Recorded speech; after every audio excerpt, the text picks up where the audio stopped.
Okay.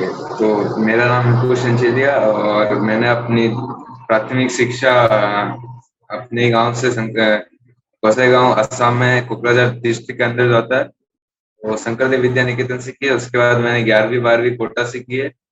और उसके बाद मैंने जेई के लिए अपेयर किया। तो जेई मेंस में मेरी ऑल इंडिया रैंक 899 मतलब 899 थी, विद ए परसेंटाइल ऑफ 99.93। और जेई एडवांस में मेरी ऑल इंडिया रैंक थी 3534, अंडर जनरल कैटेगरी। और उसके बाद मैंने अपना बीटेक के लिए मैंने कंप्यूटर साइंस इन इंजीनियरिंग कर रहा हूँ मैं currently, national institute of technology Karnataka सूरत।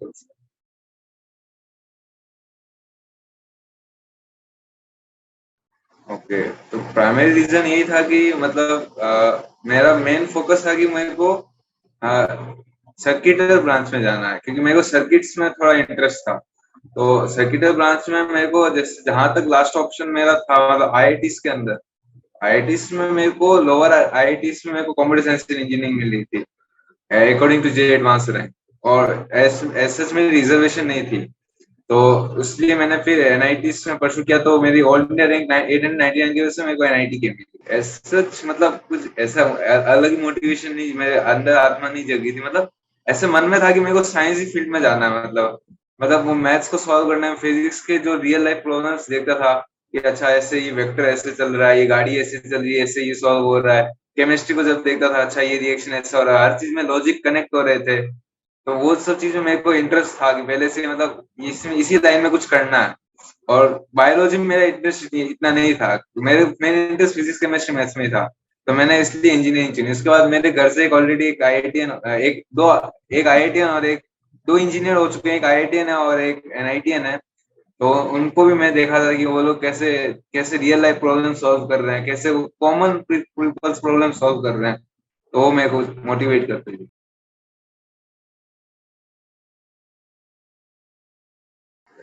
जब मैंने मतलब सोच लिया कि मेरे को साइंस ही लेना, तो मैंने अपने पेरेंट्स के साथ डिस्कस किया। अपने मैटरनल पैटर्नल बहुत मतलब जितने भी कनेक्शन है सबसे ये बात डिस्कस की। उसके बाद मेरे घर में जो मतलब आईआईटीएन भैया हैं, एक आईआईटीएन मेरे खुद के कजिन ब्रदर है, एक एनआईटीएन मेरे खुद के कजिन ब्रदर है, एक मेरा फ्रेंड मतलब मेरे भाई के फ्रेंड भी हैं, वो भी एक एनआईटीएन है। तो सबसे डिस्कस किया। तो सबने यही बोला कि कोचिंग तो मतलब कोचिंग करने से एडवांटेज रहेगा, फर्स्ट मूव एडवांटेज रहेगा मेरे पास। तो मैंने कोचिंग के सोचा। यही था मतलब सबसे एक बार पूरे मतलब जितने जानकार लोग हैं इस फील्ड में, उससे मैंने एक बार कंसल्टेंसी की।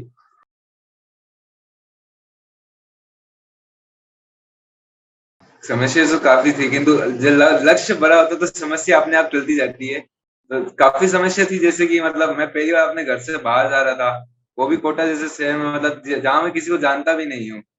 फिर वहां पे मेरे को पलना भी है, अब मेरे को पढ़ाई भी करनी है साथ साथ। उसके बाद मेरे को अपने क्या बोलते हैं निजी जीवन के कार्य, जैसे मतलब कपड़े भी धोने हैं। फिर खाना तो चलो मेस में हो गया था मेरा, कपड़े भी धोने हैं। उसके बाद खुद का ध्यान भी रखना कि अगर बीमार हो गए तो टेबलेट भी लेनी है। मम्मी का मतलब मम्मी और वैसे कोई नहीं था, जैसे पूरे एक घर में मम्मी का सपोर्ट रहता है, वो मम्मी सब देखभाल करती थी, वो नहीं था। तो वो सब का भी ध्यान रखना, ऊपर से पढ़ाई भी करनी है कि ऐसा ना हो कि कोटा आ गए उसके बाद फिर लास्ट में कोई रिजल्ट ही नहीं निकला। तो एक वो मोटिवेशन भी था कि मतलब अपने पेरेंट्स को प्राउड फील कराना है एट द लास्ट। तो वो मोटिवेशन मेरे अंदर था कि मतलब कुछ करना है, कुछ तो करना है जीवन में। ऐसा मतलब ऐसा नहीं हो कि बस बाद में कोई आके मेरे मम्मी पापा को ये बोल जाए कि आपके बेटे तो 2 साल वेस्ट मतलब वेस्ट करके आए कोटा में। वो मेरे को मम्मी पापा को कोई बोलेगा, मेरे को वो पसंद नहीं। तो वही मोटिवेशन था मेरा। उसके बाद तो मैंने जब जब भी मैं प्रॉब्लम फेस करता, जैसे खुद के कपड़े धोने हो गए, उसके बाद खुद का ध्यान रखना हो गया, उसके बाद पढ़ाई भी करनी होगी टाइम टू टाइम की, मतलब होमवर्क हो रहा है, डीपीपी वहाँ पे क्वेश्चन सॉल्व कर रहा हूँ, जो पढ़ा हूँ वो समझ में आ रहा है। तो वो सब खुद का ध्यान भी रखना है। तो एट द लास्ट यही मोटिव था कि कुछ ना कुछ मतलब करना है अपने को जिंदगी में।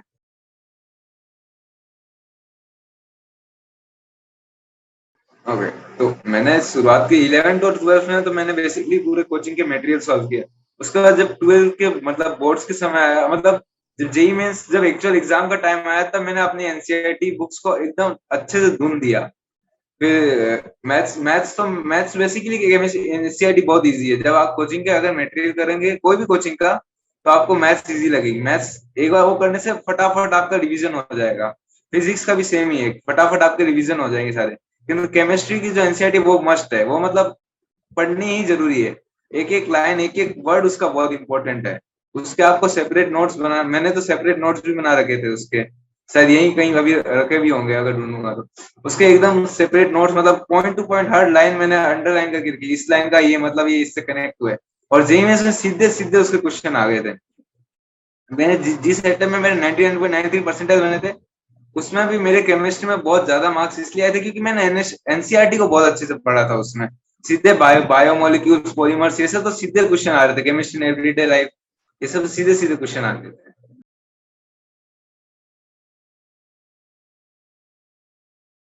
फिजिक्स, हाँ फिजिक्स काफी ट्रिकी तो है, क्योंकि उसमें कई बार ऐसे क्वेश्चन भी आ जाते हैं जो समझ में नहीं आते। मेरे एडवांस के टाइम में भी शायद मेरे को यहाँ पे याद आ रहा था, आरबीटी के कुछ, आरबीटी और इलेक्ट्रोमैग्नेटिक्स दोनों मिला दिए थे। तो ये दोनों अपने आप में इतने बड़े बड़े टॉपिक्स हैं, ये दोनों का एक मिक्स क्वेश्चन आ गया था। उस क्वेश्चन को तो देख के मेरी हालत खराब हो गई थी। फिजिक्स आरबीडी में तो मतलब रिजिड बॉडी डायनामिक्स और ये बॉडी का जो भी कंसेप्ट है वो तो प्रैक्टिस से ही होनी है। बाकी वेव्स, ये सब सारे फॉर्मूला बेस्ड, जहां तक मुझे याद है वेव्स। इसमें मतलब एक बार आपको पिक्चर क्लियर हो जानी चाहिए कि मेरे को ये वाला फॉर्मूला यहाँ लगाना है, ये वाला फॉर्मूला यहाँ लगाना है। और rigid body dynamics, Newton law of motion, ये सब तो प्रैक्टिस से ही होगा। उसके अलावा कोई चारा नहीं है, आपको प्रैक्टिस करनी ही पड़ेगी। उसके बाद इलेक्ट्रोमैग्नेटिज्म, और फिर ये इलेक्ट्रोमैग्नेटिक इंडक्शन, करंट, इलेक्ट्रिसिटी, ये सब में एक बार आपको खाली पिक्चर क्लियर होनी चाहिए कि ये फॉर्मूला यहाँ पे लगेगा, ये फॉर्मूला यहाँ पे लगेगा, और उसका लॉजिक क्लियर होना चाहिए। उसके बाद तो एटॉमिक्स थ्योरी और वो सब में तो सीधे फॉर्मूला बेस्ड क्वेश्चन आए थे मेरे टाइम में। तो एकदम सीधे जेई में इसमें तो सीधे सीधे फॉर्मूला लग रहे थे। ये पता चल रहा था कि ये वाला, ये वहां फॉर्मूला बिठाना, यहाँ पे आंसर। इसमें मैं बुक्स को ऐड करना चाहता हूँ, जैसे कि मैंने मैंने पहले कोचिंग के पूरे पूरे मटेरियल्स किए हुए हैं। उसके बाद मैंने प्रीवियस ईयर क्वेश्चन किए हुए थे। एचसी वर्मा की थी। और ईरोडॉव के, जहां तक मेरे को याद है, मैंने शायद 150 सवाल लगाए हुए थे ईरोडॉव में। और एनसीईआरटी तो पूरी की हुई थी।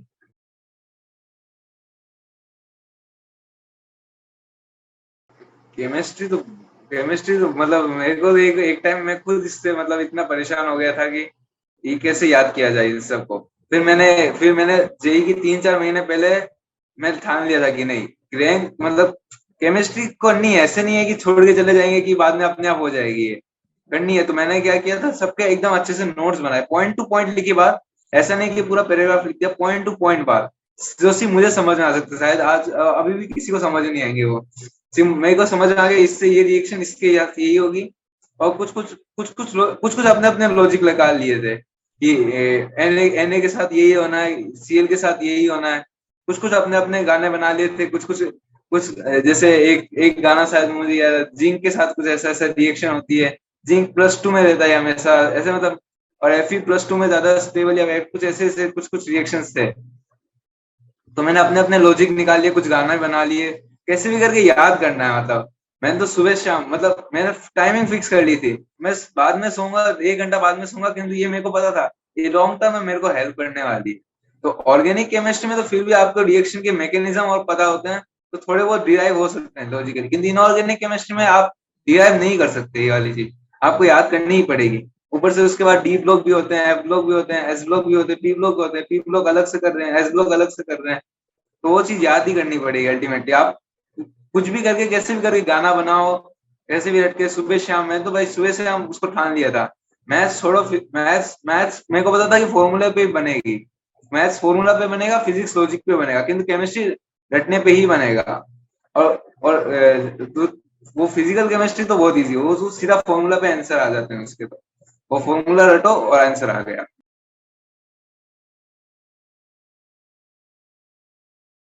तो मैथ्स में बोलना चाहूंगा, उसमें बहुत फॉर्मूला है ऐसे। इसमें मतलब ऐसा ऐसा नहीं है कि मैथ्स आपके मतलब अगर कुछ नहीं आता तो मैथ्स बन जाएगा। मैथ्स में भी बहुत दिमाग लगाना पड़ता है, बहुत फॉर्मूलास है, स्पेशली कॉनिक सेक्शन में और इंटीग्रेशन में। तो मतलब मैंने इतने रट रट रट के किया था कि मतलब हर एक पॉइंट्स के कितने डिस्टेंस पे क्या होगा वो मैंने कहा। Hyperbola, parabola, ellipse, circle, straight line, उसके बाद बहुत कॉन्सेप्ट थे तो मैथ्स में। तो उसके बाद मैंने मैथ्स तो पहले कोचिंग के पूरे किए। फिर मैं बार बार फॉर्मूले भूल जाता था, वो दिक्कत वही थी कि बार बार फॉर्मूले भूल रहा हूँ मैं। तो मैंने सेपरेट से एक, मेरे को अभी भी याद है, 5-6 पेज मैंने उसके डेडिकेटेड बना के रखे थे। इस फॉर्मूले से ये बनेगा, इस फॉर्मूले से ये क्वेश्चन बनने वाला है। मैंने मैथ्स को एकदम, वो 5-6 बुक्स तो मैंने जेई के एडवांस के पेपर की गैप में भी वो मैंने रिफर किए थे कि ये क्वेश्चन मेरे को फॉर्मूला याद नहीं रहने वाले, कि मैंने तो बार बार मैंने उनको रटता रहा। और उसके बाद इंटीग्रेशन, फिर मैंने बुक्स में मैंने कोचिंग के मटेरियल किए, एनसीईआरटी की। उसके बाद एक ब्लैक बुक, वो ऑथर मेरे को याद नहीं, हम लोग से शायद विकास गुप्ता थे सर, विकास गुप्ता सर थे शायद वो, मेरे को भी इतना याद नहीं, हम लोग सब उसको ब्लैक बुक बोलते थे। तो ब्लैक बुक सॉल्व की थी। उसके बाद एक एक और सिंगेज, हाँ सिंगेज की एक वो आती है डीपीपी मॉड्यूल्स, वो भी सॉल्व की थी मैंने।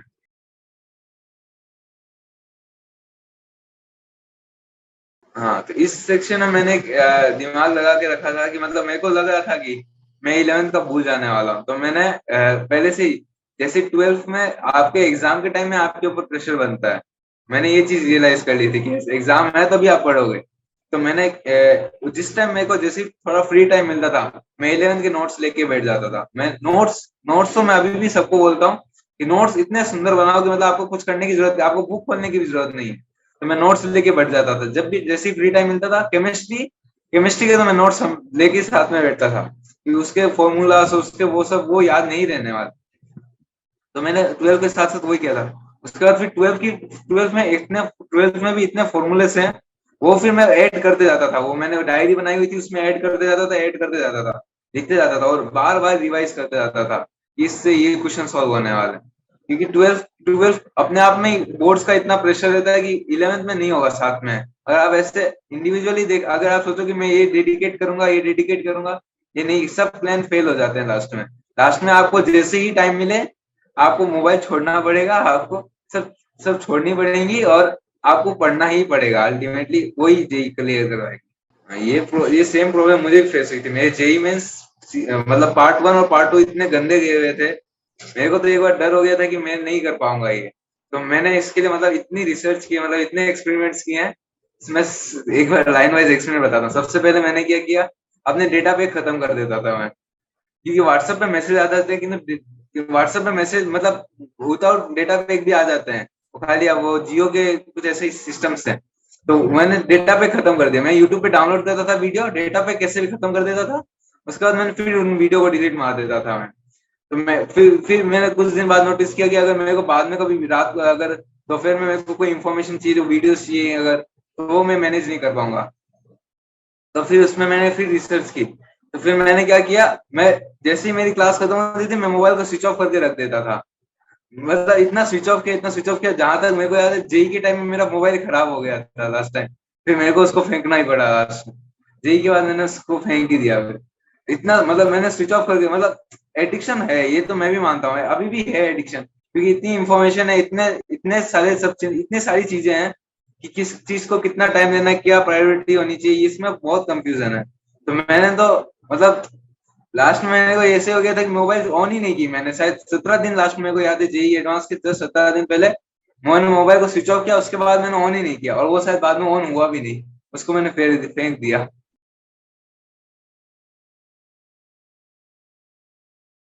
तो स्कूल बेसिकली मैं स्कूल में बहुत ही कम ध्यान देता था, ये तो मैं पहले क्लियर कर देता।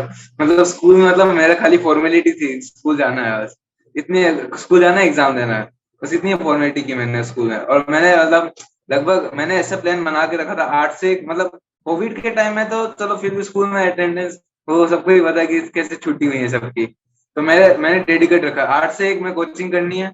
उसके बाद मैंने 1 से 2 मेरे को कुछ नहीं करना है, मेरे को जो भी करना है, मतलब खाना खाना है, थोड़े यहाँ वहाँ टहलना है, वो कर लूंगा। उसके बाद दो से जो 2 बजे मैं बैठूंगा, उसके बाद जब तक मेरा होमवर्क कंप्लीट नहीं हो जाता मैं उठूंगा नहीं।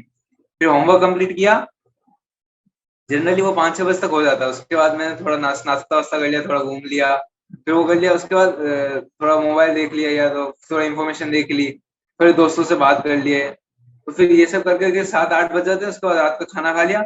उसके बाद मैं केमिस्ट्री और मैथ्स और फिजिक्स, फिजिक्स में थोड़ा कम देखता था कि क्योंकि मेरे को फिजिक्स में मेरे को लगता था लॉजिक में डिराइव कर सकता हूँ, तो मेरे को थोड़ा कॉन्फिडेंस था फिजिक्स में, किंतु मेरे को केमिस्ट्री और मैथ्स में थोड़ा कम कॉन्फिडेंस था। स्पेशली केमिस्ट्री में तो बहुत ही कम कॉन्फिडेंस था। तो केमिस्ट्री तो मैं रात को लेके ही बैठ जाता था, इसको पहले मतलब फुल रिवाइज करना है। वो एक चीट शीट हमको देती थी, तो तो चीट शीट मेरे को कंप्लीट करनी है, उसके बाद ही मेरे को सोना है। मैथ्स में भी मैंने यही करके रखा था, चीट शीट कंप्लीट करनी है, उसके बाद सोना है। आज जो पढ़ा है वो मैं एक बार फिर से देखूंगा। आज जो क्वेश्चन सॉल्व किए हैं, अगर फिर से हो सके मैं एक बार ट्राई करूंगा कि अगर वो सॉल्व हो जाए। उस समय लॉजिक नहीं लगा था, अभी लॉजिक एक बार लगा के देखता हूँ। तो टाइम मैनेजमेंट भी करना बहुत जरूरी है, और स्पेशली अगर आपके पास एक्सेस है इंटरनेट का, तो उसमें और दिक्कत हो सकती है। अगर आपके पास मोबाइल भी है तो आपको अपने आप को कंट्रोल करना ही पड़ेगा, वरना फिर आप डे टू डे आप फिर बैकलॉग लगते जाएंगे आपके, फिर आप पीछे छूटते जाओगे। फिर एक बार पीछे छूट गया तो फिर आपका खत्म हो, ऑलमोस्ट डन।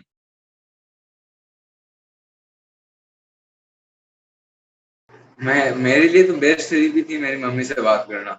मतलब जैसे ही मेरे को पता नहीं, अभी भी ऐसा ही होता है कि अभी कॉलेज लाइफ में मेरे को असाइनमेंट नहीं हो रहे, होमवर्क नहीं हो रहा, मैं अपनी मम्मी को एक बार फोन कर लेता हूँ, उनसे 5-10 मिनट बात कर लेता हूँ, मन को जो सुकून मिलता है वो कंपेरेटिव किसी से मेरे को जो इतना फील हुआ, उसके कंपेरेटिव मेरे को और किसी से ज्यादा खुशी नहीं मिली। उसके अलावा मैंने जैसे मेरे को यहाँ शायद उस समय फिजिक्स वाला अलग पांडे सर थे। हाँ, उनका उनके मैं लेक्चर्स नहीं देखता था, मैं खाली ऐसे ही मारता था, आईआईटी जेई मोटिवेशन यूट्यूब में सर्च मारता था। तो वो जोशीले बातें करते थे, तो उनसे एक बार जोश आ जाता था। तो उसके बाद थोड़े यूट्यूब वीडियोस देख लेता था। फिर कभी कभार ये मैं किसी को सजेस्ट नहीं करता, मतलब जो मेरे को जो पता था कि ये मेरे से थोड़े कम वीक बच्चे हैं, तो उनसे बात कर लेता था। तो उनकी हालत देखता था तो मेरे को लगता नहीं, मैं इनसे बेटर पोजीशन पे हूँ, मैं कुछ तो कर ले जाऊंगा। ये मैं सजेस्ट नहीं करता, किंतु मैं ये किया करता था। तो मैं, हाँ, उसके बाद थोड़े बहुत योगा वोगा कर लेता था, थोड़े बहुत मतलब ऐसे ही बैठ के मतलब सोचता रहता था, डीप थिंकिंग अवस्था में, कि ऐसे मतलब चीजें लिंक ऐसे हो रही हैं, ऐसे ऐसे लिंक हो रही हैं। या कभी बार मैं आउट ऑफ द वर्ल्ड आके सोचता था कि मैं क्यों जन्म हुआ। वो सब बातें भी कभी बार मैं सोच लेता था। मतलब बेस्ट सही भी है, अपने किसी ऐसे तरह से बात कर लो जिससे जिससे आप फील टू, मतलब किसी कुछ भी बात कर सकते हो आप। मेरे लिए तो वही बेस्ट होती है।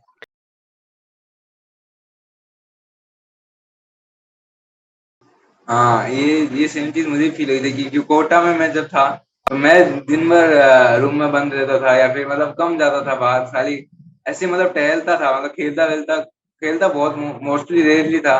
खाली साइकिलिंग कर ली, थोड़ा बहुत टहल लिया, लेकिन बाकी सारे मेरे साथी लोग खेल रहे हैं, कूद रहे हैं, एंजॉय कर रहे हैं, एक्सप्लोर कर रहे हैं चीजों को, तो मेरे को भी यही लगता था। किंतु मन में एक फीलिंग थी कि यार अपनी लाइफ भी ऐसी होनी चाहिए।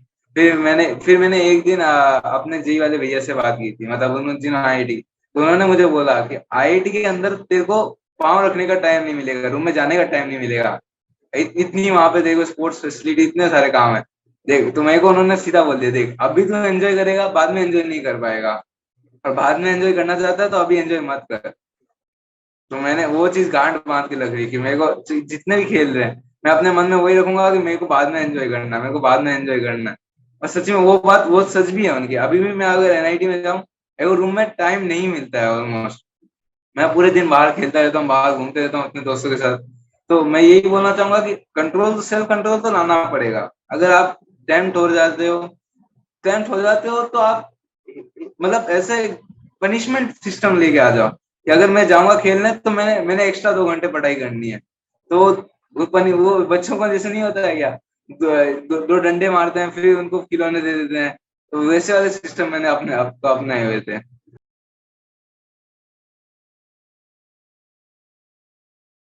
हाँ, मतलब मैं प्रिपरेशन में मेरे को ऐसी लगती है कि मैंने थोड़ी सी कम मेहनत की।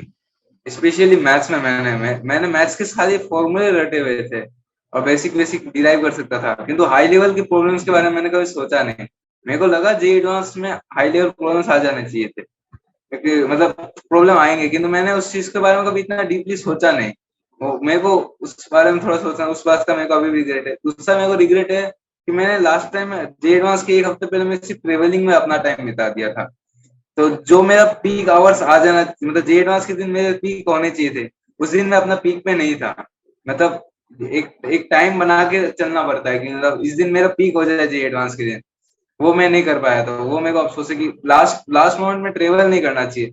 सिटी का सेंटर अपने घर के आसपास, या मतलब और अपने रिश्तेदार के यहाँ पे ट्राई करना चाहिए, अवॉइड करना चाहिए जाने के लिए। मतलब आपको फुल फोकस हो गया मतलब लास्ट के दिनों में, और क्योंकि उस दिन प्रेशर बहुत ज्यादा होगा, मतलब उस दिन आप बियर नहीं कर पाओगे, इतने प्रेशर भी हो सकता है। मैं जिस दिन एग्जाम, मेरे को याद है, जेई एडवांस के दिन मेरे को सेकंड शिफ्ट में तो मेरे को नींद आने लग गई थी। फिर भी मैं मतलब जगा रहा मतलब फिर लास्ट में मेरा दिमाग काम करना ही बंद कर दिया था। तो उस दिन मतलब, किंतु प्रेशर बहुत होगा, ये बात तय है। किंतु आप देखो ना कि चीज भी कितनी बड़ी मिल रही है, आईआईटी मिल रही है, मतलब वो छोटी मोटी कॉलेज नहीं है, वो नेक्स्ट लेवल कॉलेज है वो। मैंने मैंने वही चीज को अपना दिमाग में लगा के रखा था कि नहीं, चीज बहुत बड़ी है, तो उसके लिए सेक्रीफाइस भी बहुत बड़ा होना चाहिए।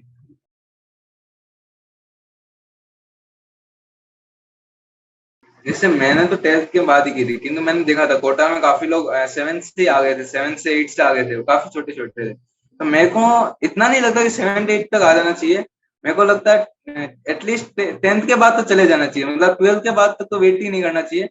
एटलीस्ट 10th के बाद तो चले जाओ, अगर आप हो सकता है तो 9th के बाद चले जाओ, मतलब 10th 11th 12th 3 साल कर लो, तो वो बेस्ट है। किंतु एटलीस्ट 10th के बाद तो चले ही जाना चाहिए मेरे हिसाब से।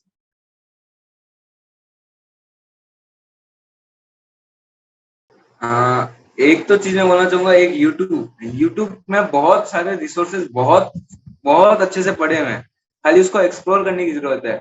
जैसे मैंने जैसे फिजिक्स वाला हो गया, मोहित सर हो गए, मोहित सर करके भी थे, मेरे को याद है, हमारे टाइम।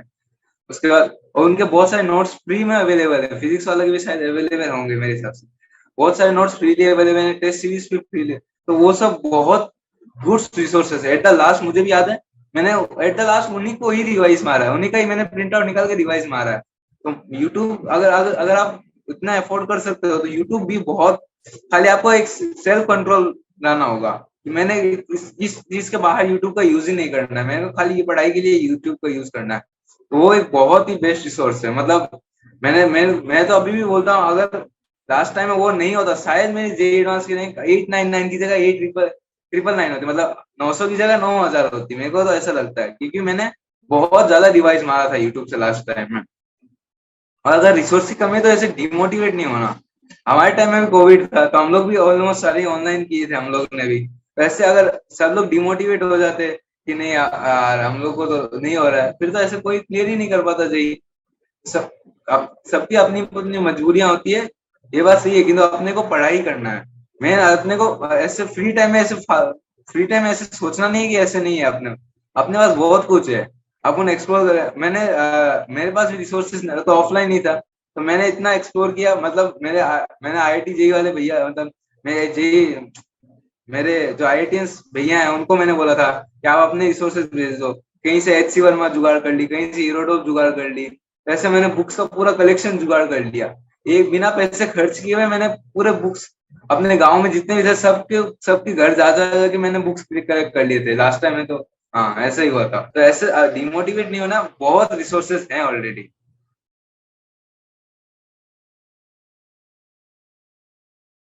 तो मैंने तो जैसे फर्स्ट जेई मेंस हुआ था, उसके बाद हमारे जैसे बोर्ड्स के ऑलरेडी डेट्स आ गए थे, तो मैंने उस हिसाब से प्लान किया हुआ था। जैसे हमारे तो ऑलरेडी पोस्टपोन्ड हो गए थे, किंतु मैंने ऑलरेडी ऐसे प्लान किया हुआ था कि बीच में भी फंसे तो मेरे को दिक्कत ना हो। तो मैंने उस हिसाब से सबसे पहले मैंने क्या किया था, मैंने चीट शीट प्रिपेयर कर ली थी। मेरे को पता कि लास्ट टाइम में अगर मैं फुल बैठने रिवाइज करने बैठूंगा नहीं होने वाली, तो मैंने सबकी चीट शीट प्रिपेयर करके रखी थी। मैथ्स के सारे फॉर्मूला एक ही पेज पे लिख के रखे हुए थे, एक या फिर वो 5-6 पेज को स्टेपल करके वैसे कर लो। केमिस्ट्री के सारे रिएक्शंस पॉइंट टू पॉइंट, खाली ये प्लस ये इक्वल टू ये, बस इतने, उससे ज्यादा कुछ नहीं लिखा मैंने उसके ऊपर। तो ये केमिस्ट्री के फिजिक्स के भी सारे लिखे। तो पीसीएम को तो मैंने जेई मेंस और जेई एडवांस को तो मैंने ऐसे हैंडल किया कि चीट शीट, खाली चीट शीट के ऊपर ही मैंने लास्ट के 2-3 दिन निकाले हुए हैं।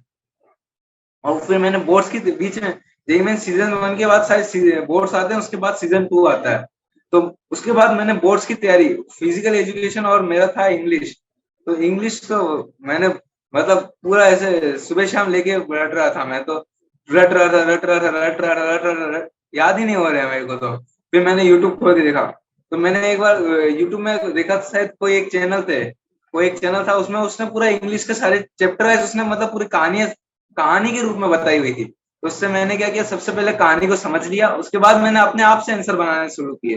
थोड़ा थोड़ा अपने आप से आंसर बनाते थे, एक गाइड ले ली थी मैंने, तो उससे उसको मिला के एक फ्रेम कर लिया, उसके बाद उसी को रट लिया। और फिजिकल एजुकेशन में भी मैंने ऐसे ही किया, गाइड ले लिए, उस सामने उसको यूट्यूब खोला, दोनों मिला के एक कॉपी बना ली, उसमें सारे आंसर लिखे, मैंने तय कर लिया कि अब इन्हीं इन्हीं को ही रटना है, इतना रटना है कि मैं इससे जो भी सवाल आ जाए उसके पार हो जाऊं मैं बस। तो हाँ, ये दिक्कत तो है कि चीट शीट काम होगा चीट शीट से ही। अगर आप लास्ट टाइम अगर सोचोगे मैं पूरा पढ़ना चाहूंगा, नहीं होगा वो चीज, क्योंकि आपको दोनों चीज संभालनी है। ऊपर से उसमें कोर्स में आपको डिस्क्रिप्टिव लिखना है। मेंस में तो आप फिर भी ऑब्जेक्टिव होता है, टिक टिक टिक टिक आप फिर भी सोच सकते हो, डिस्क्राइब कर सकते हो। किंतु बोर्ड्स में आपको पूरा डिस्क्रिप्टिव लिखना है, तो आपको फ्रेमिंग कैसे करनी है आंसर की, डायरेक्ट डायरेक्ट जंप नहीं मारना है, स्टेप्स बताने हैं आपको। तो उस चीज की भी 2-3 बार मैंने प्रैक्टिस की थी अच्छे से। किसी वो आ, उसको कुछ बोल, मैं भी भूल गया वो। लास्ट टाइम में मेरे को भैया ने एक बुक दी थी, तो मैंने उसमें देखा था कैसे उन लोगों ने आंसर फ्रेम करके रखा है। तो मैंने उसमें पूरा एकदम अच्छे से स्कैन किया था कि अच्छा पहले ये लिखा इन लोगों ने, उसके बाद ये लिखा, ऐसे ऐसे पूरा स्कैन करके अच्छे से एक बार समझ लिया। उसके बाद उसी के ऊपर डिराइव करते गए। किंतु हाँ, मैनेज करना डिफिकल्ट था, ये तो मैं भी मानता हूँ।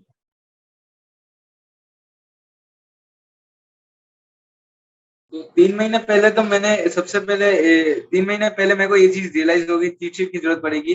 तो जो बच्चे 3 महीने दूरी हैं, तो मैं उनको बोलूंगा एक बार चीट शीट प्रिपेयर करना, क्योंकि चीट शीट से बहुत चीजें इजी हो जाती है। तो चीट शीट मैंने प्रिपेयर की थी। उसके बाद मेरे कुछ कुछ टॉपिक छूट गए थे, जैसे केमिस्ट्री में एक कोऑर्डिनेशन करके कुछ, हाँ कोऑर्डिनेशन था, कि मतलब बॉन्ड्स ऐसे शेयर हो जाते हैं कि डोनेट कर देते हैं ऐसे। तो वो चैप्टर छूट गया था। फिर केमिस्ट्री में कुछ कुछ रिएक्शन मेरे को समझ में नहीं आ रही थी कि कैसे रिएक्शन हो रही है, कौन सा इलेक्ट्रॉन यहाँ आ जा रहा है, तो वो चीज। उसके बाद मैथ्स मैथ्स में मेरे को इंटीग्रेशन डिफरेंशिएशन के फॉर्मूलेस, उसके बाद वेक्टर थ्री डी के फॉर्मूलेस, वो मुझे याद नहीं हो रहे थे। तो बहुत सारे प्रॉब्लम्स थी, तो मैंने कुछ कुछ तो यूट्यूब से किए थे। फिर कुछ कुछ मैंने अपने सर को भी कांटेक्ट किया था कि सर ये मेरे को समझ में नहीं आ रहा है, आप जूम कॉल पे या तो मुझे बता दीजिए, मेरे को फिर से ये टॉपिक समझा दीजिए, या आप इसके बारे में थोड़े थोड़े डिस्क्रिप्टिव देते दीजिए, ताकि मैं बुक से आगे पढ़ूंगा तो मेरे को समझ में तो आए। तो हाँ, कुछ कुछ जूम कॉल पे भी मैंने फिर सर को स्पेशल कॉल के या डाउट क्लासेस में जाके या यूट्यूब से देख के, और उसके बाद चीट शीट बना के, फिर एनसीईआरटी में बहुत डिस्क्रिप्शन से दिया हुआ है। तो उससे उससे भी मैंने बहुत कुछ लिख लिख के ही होगा काम। ऐसे हम लोग अगर मोबाइल में पीडीएफ रखेंगे तो उसमें भी दिक्कत हो सकती है। तो मैंने तो सारी चीजें लिख लिख के मैंने बहुत लिख के मैंने रटा पूरा अच्छे से बैठ के। तो 3 महीने पहले चीट शीट बनाने में फायदा है।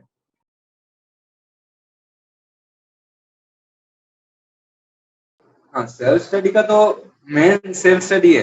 90% आपके, अगर अगर आप जेई क्लियर किए, 90% आपकी सेल्फ स्टडीज की वजह से ही होंगी, और 10% आपके टीचर्स की वजह से होंगे, इतना तो मेरा मानना है। क्योंकि उसके बाद हमारे टीचर ने तो गोल्डन रूल दे दिया था, you do your homework, rest the all things will be get done. तो मतलब हमको होमवर्क करना बहुत जरूरी था। वो हमको कोचिंग में पूरा होमवर्क देते थे, सारे क्वेश्चन प्रैक्टिस करते रहते, मतलब मैंने अगर अगर भी गिनने बैठे तो शायद 20,000 क्वेश्चन मैंने टोटल सॉल्व किए हैं। तो डेली होना जरूरी है, वो आपके खून में होना चाहिए कि मेरे को करना है। तो क्वेश्चन करते रहो, क्वेश्चन करते रहो, करते करो, तो लास्ट में आपको लगने लगता है कि ठीक है, ये क्वेश्चन मैं कर सकता हूँ, ऐसे आ गए तो मैं कर सकता हूँ। उसके बाद ऐसे धीरे धीरे करना होता है। किंतु आपको सेल्फ डिसिप्लिन रखना बहुत ज्यादा जरूरी है। अगर आप ऐसे सेल्फ डिसिप्लिन नहीं रखोगे, आप सोचोगे कुछ हो जाएगा, तो आउट ऑफ द वर्ल्ड तो नहीं होने वाला।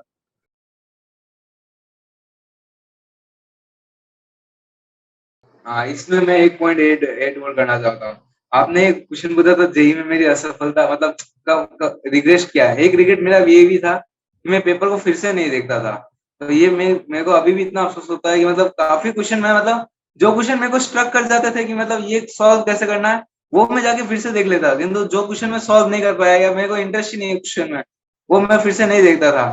तो ये मेरा एक बहुत बड़ा रिग्रेट है कि मैं क्वेश्चन पेपर फिर से सॉल्व नहीं करता था। और अगर जेई पेपर्स की बात करूं, मंथली टेस्ट में मेरी स्टार्टिंग में मेरे को याद है, मेरे 900 में से 400 रैंक आई थी। मैं तो इतना डिमोटिवेट हो गया था। कहाँ कहाँ, मतलब वहां पे माहौल ही ऐसा कि सारे स्टेट टॉपर्स, डिस्ट्रिक्ट टॉपर्स, उनके बीच में आपको कंपटीशन हो, ऑल इंडिया लेवल पे आपको कंपटीशन हो रहा है। वहां पे नेक्स्ट लेवल, मतलब आप कहाँ, अगर आप स्कूल टॉपर भी रहे होंगे तो भी आप, एक होता है कि मैं वहां जाके वही पूरा धाराशाही 400 रैंक आई है मेरी 900 बच्चों में से। कहाँ ऑल इंडिया, मतलब 9 लाख बच्चे जहाँ बैठने वाले, उसमें मेरी क्या रैंक होगी, क्या पोजीशन होगी। साल भर मेरे, मतलब मैं टेकल करता रहा। फिर मैंने मतलब कुछ अपने फ्रेंड से डिस्कस किया जिनकी अच्छी रैंक आई, कि उन लोगों ने क्या किया, कुछ कुछ मतलब चेंजेस लाया कि पहले फिजिक्स स्टार्ट करनी है या पहले केमिस्ट्री स्टार्ट करनी है। सारे एक्सपेरिमेंट्स करके देखे कि फिजिक्स स्टार्ट करने से मेरा ऐसे जा रहा है, मैं यहाँ पे भटक जाता हूँ, या मैं अगर मैं शुरुआत के 3 क्वेश्चन नहीं बन रहे तो मैं डिमोटिवेट होते जा रहा हूँ कि मेरे को डिमोटिवेट नहीं हो रहा है। ये शायद ट्रिक भी हो सकती है उनकी। तो ये सारे कंट्रोल सी मतलब सारे ऑल ऑप्शन मतलब सारे देखे, फिर बहुत डिमोटिवेट हुआ। फिर लास्ट में मेरे को याद है शायद 1 साल बाद में जब मेरी रैंक आई थी 131 आउट ऑफ 900, तब थोड़ा सा लगा कि मैं थोड़ी इंप्रूवमेंट की है।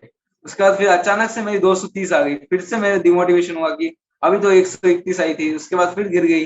फिर मैंने दिमाग लगाया कि मैंने कहाँ कहाँ गलतियां की हैं, क्या क्या सिली मिस्टेक्स करके आए, कहाँ कैलकुलेशन मिस्टेक की है, कहाँ नहीं करनी थी, क्या मैं प्रिडिक्ट कर पाता, क्या मैं प्रिडिक्ट नहीं कर सकता था, फिर भी मैंने उसके ऊपर रिस्क लिया, रिस्क फैक्टर कितना था उसका। तो ये सारे चीज कैलकुलेट करनी पड़ती है।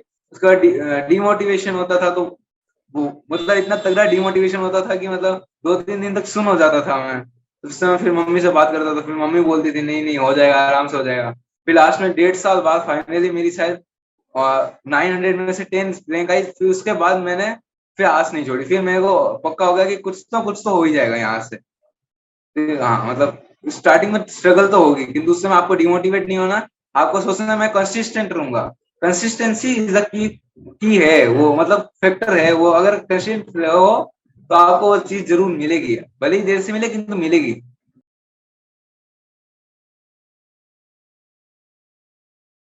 तो मेंस में मैंने कुछ मतलब चार, हमारे टाइम में 4 था शायद, तो मैंने दो दो दिए थे राजस्थान में, 2 दिए थे आसाम में।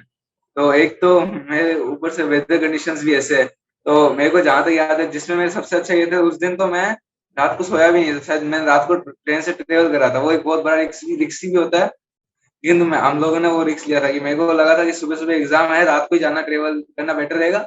अगर पहले चले जाऊंगा तो मैं नए शहर में जा रहा हूँ तो डिस्ट्रैक्ट होना पक्का है, कि घूमूंगा फिरूंगा तो उसमें डिस्ट्रैक्ट होना। तो मैंने सोचा कि रात को ही जाना है। तो रात को हम लोग ट्रेन से गए, सुबह 3 बजे शायद हम लोग स्टेशन में पहुंचे।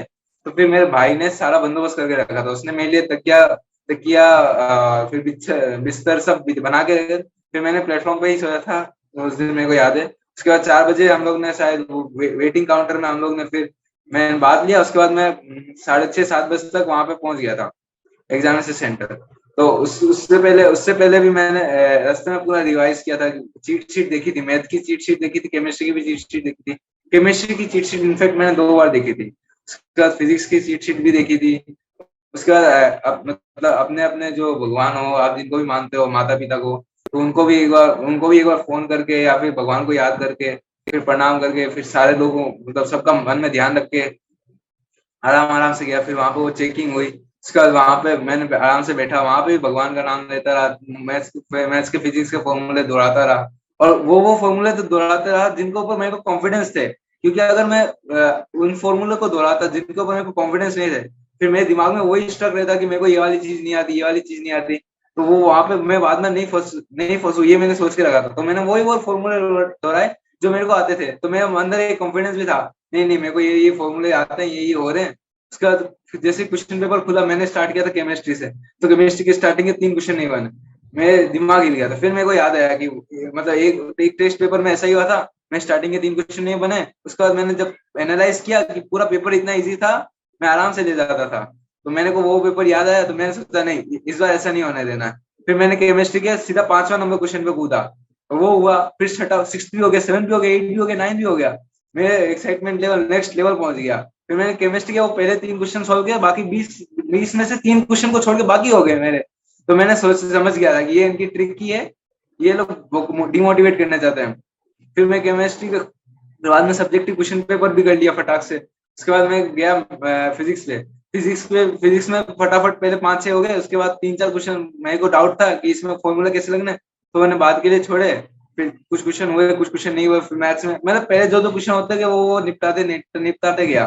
उसके बाद लास्ट में जो थोड़े सोचने वाले थे, थोड़े दिमाग लगाने वाले थे, उनको लगाया, कुछ कुछ सॉल्व कर लिए, कुछ कुछ हो गए, कुछ कुछ में कोई अलग फॉर्मूला लग रहा है, कुछ कुछ मिक्स क्वेश्चन हुए, तो थोड़ा वो दिमाग लगा के थोड़े वो सॉल्व कर लिए। किंतु वहां पे अगर मैं अभी भी अगर उस चीज पेपर को एनालाइज कर वहां पे अगर मैं फंस जाता तो शायद मेरा इतना अच्छा पेपर नहीं जाता। लेकिन वहां पे मैं अभी भी थैंक यू बोलता हूँ भगवान को, या मतलब जो भी हो, कोई शक्ति थी कि वहां से मैं डिमोटिवेट नहीं हुआ। उसके बाद जेई मेंस के दिन ऐसा हुआ। फिर उसके बाद मैं पूरा दिन फिर उसके बाद पूरे दिन भैया ने मेरे को घुमाया कि भैया ने बोला पेपर के बारे में सोचना ही नहीं है। फिर उस दिन मेरे को याद है, हम लोगों ने पूरा दिन पूरा घूमा, फिर हम लोग पूरे मॉल वॉल गए उस दिन। मेरे को मतलब मेरे भैया को पता भी था कि उन्होंने ऑलरेडी एक्सपीरियंस किया हुआ है ना, तो उनको पता था कि बच्चे बाद में थक जाते हैं, मतलब उनको पेपर का टेंशन रहती है, तो उन्होंने मुझे पूरा दिन उस दिन घुमाया। उसके बाद एडवांस की अगर मैं बात करूँ, तो उस दिन मैं ट्रेवल मतलब उसके एक हफ्ते पहले पूरा ट्रेवल करके अपने रिश्तेदार के घर आया था। तो उस दिन 6 बजे मैं सेंटर पहुंच गया था। तो पहला शिफ्ट तो जैसे तैसे मैंने दे दी, मैं चीट शीट लेके गई थी, चीट शीट लेके गया था, तो मैंने पहला पेपर दिया। उसके बाद दो फिर सेकंड शिफ्ट में मेरे को इतना था कि मेरे को हैवी नहीं खाना है, ये इतना लाइट भी नहीं खाना है कि मेरा पेट ही ना बढ़े, और इतना हैवी भी नहीं खाना है, तो इतना। तो फिर हम लोग एक ढाबा में गए, जहां तक मुझे, हाँ ढाबा में गए थे। तो वहां पे एक रोटी मैंने खाई, एक रोटी खाई और थोड़े से भात खाए। और फिर दही मैंने नहीं खाई, क्योंकि मेरे को पता है दही खाने से मेरे को नींद आ जाती है। तो हर एक, मैं यही बोलता हूँ कि अपने अपने आप मतलब एग्जाम के पहले सारे लोग एक्सपेरिमेंट कर लेना चाहिए कि आपको बॉडी को किससे नींद आ रही है, किससे नींद नहीं आ रही है। फिर भी मैंने एक रोटी खाई, फिर भी मैं बोलता हूँ कि अभी मेरे को लास्ट में नींद आने लग गई थी। फिर भी मेरे को नींद आने लगी थी, तो फिर मैंने लास्ट में कैसे भी कंट्रोल किया कि उसके बाद मैंने साइड में एक मतलब कुछ ऐसा मतलब हाथ में लगा के गया था, बाम बाम। मैं लास्ट में उनको बाम जैसे होता है सूंघते अचानक से ऐसे चढ़ जाता है, तो वो फिर मैंने वो भी सूंघा। फिर चीजें मतलब बहुत अनबिलीवेबल, जब नींद आती है तो बहुत अनबिलीवेबल हो जाती है। तो फिर मैंने थोड़ा बाम बाम सूंघा, फिर मैंने फिर से पेपर स्टार्ट किया। फिर वो क्वेश्चन, जब ऐसे सिचुएशन हुआ तो मैं हमेशा वो क्वेश्चन को रिवाइज करता हूँ जो मैंने ऑलरेडी आंसर कर दिया, क्योंकि एक बार आपको क्या बोलते हैं रीचेक तो करना ही है। तो मुझसे मैं रीचेक चेक कर देता, आप चेक कर देता, अरे हाँ आंसर मिल गया, आंसर मिल गया। तो फिर से वो जोश जगने लग जाता है, तो फिर आप आगे सॉल्व कर पाते हो। नहीं तो एक बार अगर आप डिमोटिवेट, एक बार आप बैठ गए ना, फिर आप नहीं हिलने वाले, मतलब आपको बहुत टाइम लगेगा फिर से उठने में। तो मेरे को यही था कि मेरे को बैठना नहीं है, अगर बैठना ही है तो लास्ट में बस जब पेपर खत्म हुआ तो मैं हमेशा के लिए बैठ जाऊंगा घर जाके आराम से, तो अभी मेरे को बैठना नहीं है। उसके बाद जे एडवांस वाले दिन मैंने मोस्टली ट्रेवल को बहुत अवॉइड किया था, किंतु फिर भी एक हफ्ते पहले ट्रेवल किया, उसके वजह से मेरे को दिक्कत हो गई थी एडवांस में। ट्रेवल ट्रेवल आप कर रहे हो तो आप मतलब अपने बॉडी के हिसाब से शूट कर रहे हो, अपने रिश्तेदारों के हिसाब के कम जाओ, थोड़ा सा चीट शीट प्रिपेयर करो, और इम्पोर्टेंट जो जो आपके वीक टॉपिक्स है उनको एक बार साइड में रख दो। जे मेंस के टाइम में तो मैंने वीक टॉपिक्स को साइड में रख दी थी, इनसे पूछना है, मैंने हाथ ही नहीं लगाना है। लेकिन जे एडवांस के टाइम में मैंने वीक टॉपिक्स में भी उससे स्टार्टिंग से पहले वीक टॉपिक्स में इतना जोर लगा दिया था कि इनसे अगर बेसिक क्वेश्चंस भी आ जाए तो मैं सॉल्व करूंगा। हेवी क्वेश्चन नहीं आएंगे मैं नहीं करना, लेकिन बेसिक क्वेश्चंस आएंगे तो मैंने सॉल्व कर देना। चीट शीट प्रिपेयर करना बहुत जरूरी है। हाँ, मैं ऐसे ही गया था मेरे दोनों के साथ।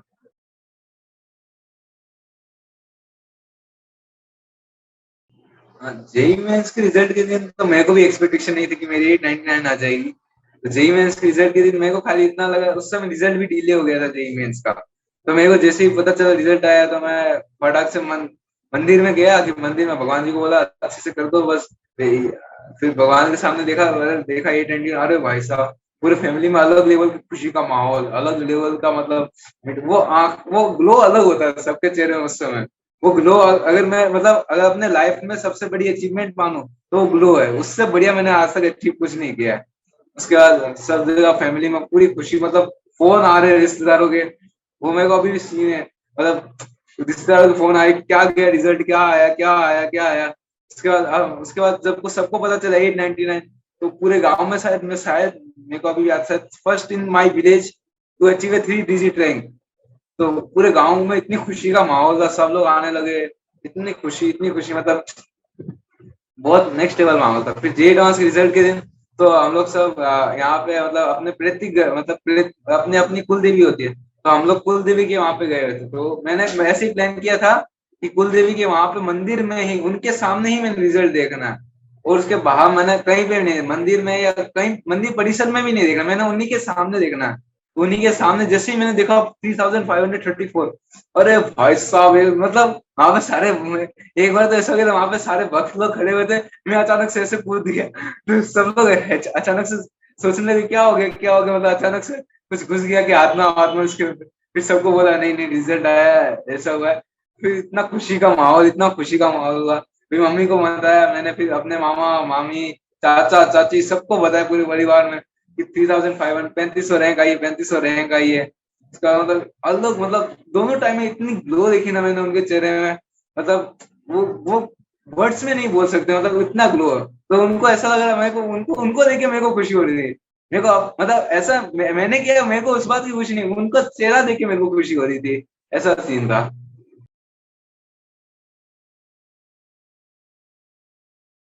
ओके, तो हाँ, मतलब पहला सेमेस्टर तो हमारा ऑनलाइन हुआ था, फिर दूसरा सेमेस्टर हमारा ऑफलाइन हुआ था।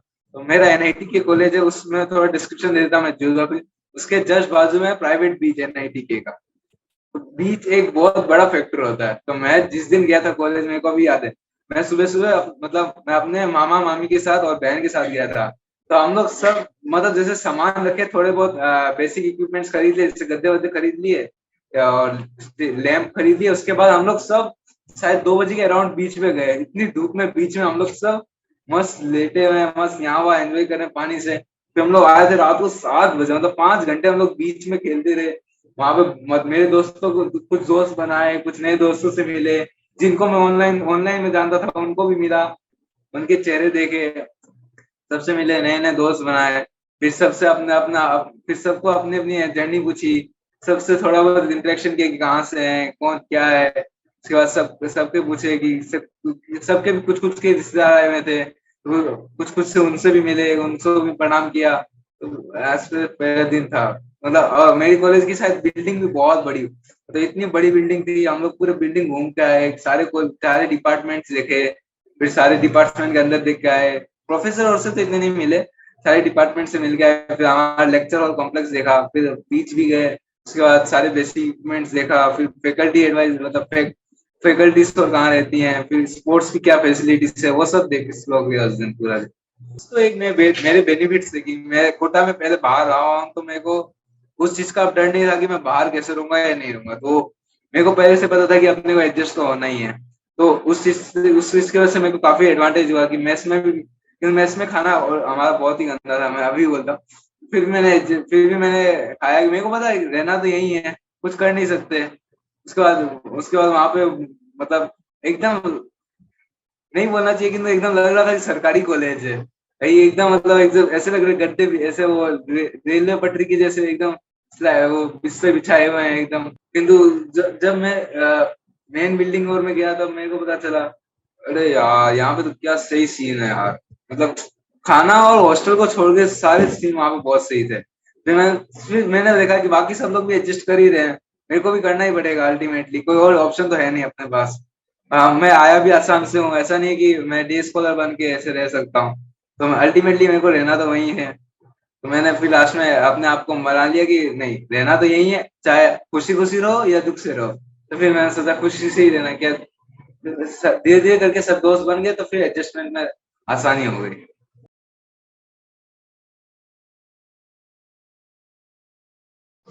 हाँ, तो एक बार मैं बोलना चाहूंगा कि आपके साथी इसमें बहुत हेल्प कर सकता है। जैसे जैसे लेक्चर्स आपको प्रोवाइड कर रहे हैं, मेंटर आपको प्रोवाइड कर रहे हैं। मेंटर एक बहुत इंपॉर्टेंट रोल होता है, क्योंकि आप खुद कई कई बच्चे पहली बार जेई दे रहे हैं, उनको पता भी नहीं होता कि आईआईटी क्या होती है। मैं जब पहली बार गया था, मेरे को तो पता भी नहीं था आईआईटी क्या चीज होती है, क्या होता है वहां पर, कैसे सीन होता है, क्या चीज पढ़ाई जाती है, क्या होता है, कैसे कौन से पेपर होते हैं, कौन कौन से एग्जाम होते हैं, कौन से शिफ्ट होते हैं। तो मेंटर की भी बहुत ज्यादा जरूरी होता है, जो आपको सबको बताए कि स्टेज में आप डिमोटिवेट हो रहे हो तो आपको मोटिवेट करे वो, आपको सही डायरेक्शंस दिखाएं कि आपकी ये वीक पोजीशन से आपको ये स्ट्रॉन्ग करना है, आपको ये लास्ट दिन में करना है, ये लास्ट दिन में नहीं करना है, आपको ऐसे ऐसे जाना है, ऐसे नहीं जाना है, आपको कितने दिन पहले ट्रेवल करना है, उसके बाद आपको कौन कौन से टॉपिक्स में ज्यादा फोकस करना है, उसके बाद आपको वीडियो लेक्चर्स प्रोवाइड कर। तो ऐसे काफी बहुत अच्छी चीज है, करने चाहिए ऐसे इनिशिएटिव्स में। तो इसके सपोर्ट में हूँ, क्योंकि मैंने अपने टाइम में देखा था कि मेरा वन ऑफ माय मतलब दोस्त, उसको आईआईटी जेई की प्रिपरेशन करनी थी, किंतु वो इतना फाइनेंशियली एबल नहीं था, किंतु फिर भी उसने, मेरे को याद है, बहुत अच्छी शायद ऑल इंडिया रैंक उसने शायद 2300 only with YouTube videos and YouTube resources उसने क्रैक की थी। तो इसमें अगर साथी अगर अपना रोल निभा पाए तो ऐसे पोटेंशियल और बाहर आएंगे, हेल्थी कंपटीशन होगा फिर।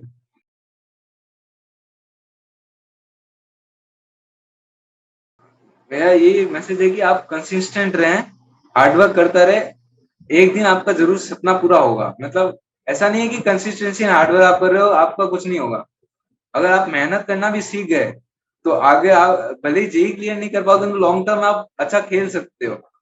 और ये जरूरी है कि हार्डवर्क करना, अभी भी मैं अगर हार्डवर्क कर पा रहा हूँ और अभी भी मैं रात के 1 बजे उठ पा रहा हूँ, तो यही मेरे को अभी भी लगता है मैंने जेईई में जो मेहनत की वो मैं कहीं ना कहीं सपोर्ट कर रही है मेरे को, बैक ऑफ द बोन मेरे को सपोर्ट कर रही है, ऐसी नहीं है। और कंसिस्टेंसी बहुत ज्यादा जरूरी है। आपके लाइफ में अप्स एंड डाउन रहेंगे, सबके सबके अपने अपने चैलेंजेस है। किसी के फाइनेंशियल चैलेंजेस है, किसी के कुछ चैलेंजेस है, किसी के माता पिता नहीं कुछ ऐसे हैं, कुछ ऐसे हैं, बहुत सारे चैलेंजेस सबके कुछ घर में रहेंगे। तो ऐसे डिमोटिवेट नहीं होना, अपने को फोकस रह के पढ़ाई करनी है, और अपने को डिस्ट्रैक्ट नहीं होना। कोई कुछ कर रहा है, कोई कुछ कर रहा है, अपने कोई मतलब नहीं। जब अपन कुछ बन जाएंगे तो अपन सब लोग अपन से इंस्पायर होंगे। तो मेरा यही है कि फोकस रहना है, ज्यादा डिस्ट्रैक्शन नहीं लेना, और कंसिस्टेंट और हार्डवर्क करना है। खाली दो ही शब्द है, कंसिस्टेंसी एंड हार्डवर्क, यही आपको जेईई के पार ले जाएगी।